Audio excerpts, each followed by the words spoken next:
In this short video, I'll show you how to convert PDF to Excel so that you can standardize PDF reports.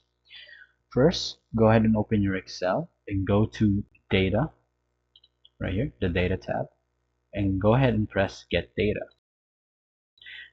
Go to From File and choose From PDF since we're going to choose the PDF file. Now go ahead and locate your PDF file. Mine is right here, this one. Press Import. Now it's going to take a sec to load it, and once this tab opens, you're going to go ahead and press the contents of your PDF. So in my case, it's this table right here, and press load. Now what it's going to do is convert the PDF to a Excel format, and there we go.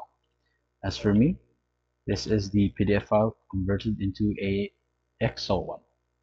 Now, if you don't want to use your Excel to convert or open PDF files using Excel, you can also use online methods like pdf2excel.com to convert the PDF to Excel. So yeah, now you know how to convert PDF to Excel. You can watch this playlist if you ever get stuck with this problem.